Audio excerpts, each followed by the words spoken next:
ভিডিওটিতে ক্লিক করার জন্য আপনাদেরকে জানাই অসংখ্য ধন্যবাদ। আপনারা দেখছেন আপনাদের প্রিয় YouTube channel West Bengal DA salary. এই ওয়েস্ট বেঙ্গলের ডিএর আপডেট এবং বেতন বৃদ্ধির আপডেট প্রতিদিনের জন্য পাবেন।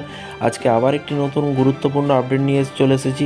ভিডিওটি যারা প্রথম দেখছেন চ্যানেলটিকে সাবস্ক্রাইব করে পাশে থাকা বেল আইকনটিতে প্রেস করে রাখুন এই ধরনের প্রতিদিনের সরকারি কর্মচারীদের আপডেট পাওয়ার জন্য। রাজ্য সরকারি কর্মচারীদের জন্য বিশেষ সুখবর, সরকারের তরফ থেকে এইবারও মহার্ঘ ভাতা বাড়ানো হবে। পূর্বের ন্যায় একইবারেই কিন্তু 4% হারে মহার্ঘ ভাতা বৃদ্ধি পাচ্ছে।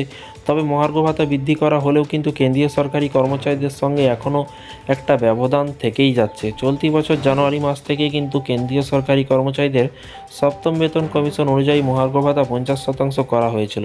চলতি বছর ফেব্রুয়ারি মাসে কেন্দ্রীয় অর্থমন্ত্রী সঞ্জীবন ভট্টাচার্য জানিয়েছেন যে 2024 সালে মে মাস থেকে বর্ধিত ডিএ কার্যকর করা হবে।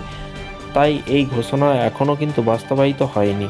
এই বছর নতুন অর্থবর্ষ অর্থাৎ মে মাস থেকেই কিন্তু সেটি কার্যকর করা হবে বলে জানা গেছে এবং অর্থাৎ ফেব্রুয়ারি মাসে ঘোষণা করা ডিএ কার্যকর হবে নতুন অর্থবর্ষ থেকে। এবং দেখুন এখানে আরও বলা হয়েছে এবং নতুন জারি করা বিজ্ঞপ্তি অনুযায়ী কিন্তু রাজ্য সরকারি কর্মচারী ষষ্ঠ বেতন কমিশনের মাধ্যমে কিন্তু 14% হারে কিন্তু মহার্ঘ ভাতা পাবে, কিন্তু বর্তমানে তাদের 10% হারে মহার্ঘ ভাতা প্রদান করা হবে। নির্ধারিত সময় পরে কিন্তু ঘোষণা অনুযায়ী মহার্ঘ ভাতা প্রদান করা হবে 14%। তারপরে দেখুন এখানে বলা হয়েছে গত রবিবার কৃষ্ণনগর লোকসভা কেন্দ্রে ধুবিলিয়া সুকান্ত স্পোর্টিং ক্লাবে একটি জনসভা তৈরি হয়েছিল। সেখান থেকেই এই ঘোষণা করেন মুখ্যমন্ত্রী মমতা বন্দ্যোপাধ্যায়। ওই দিন তিনি জনসভায় উপস্থিত সকলের সামনে বলেন যে সরকারি কর্মচারীদের আমরা সাহায্য করছি। বাজেটে ঘোষণা অনুযায়ী তারা আবার 4% ডিএ পাবেন। এগুলো সব আগেই কিন্তু বলা হয়েছে।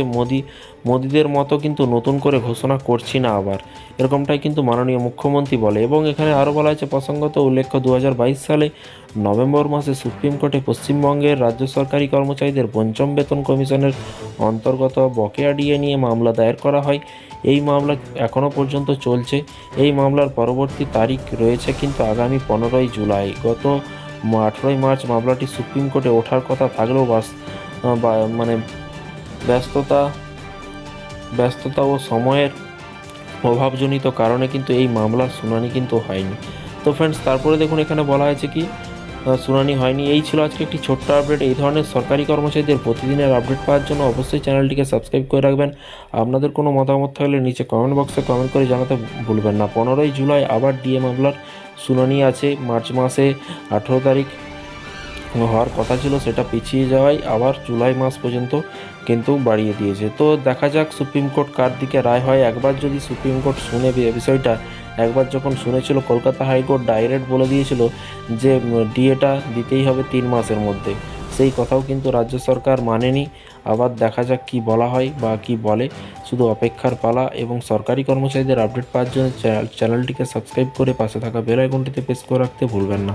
ভালো থাকবেন, সুস্থ থাকবেন এবং নিজের খেয়াল রাখবেন। Thank you.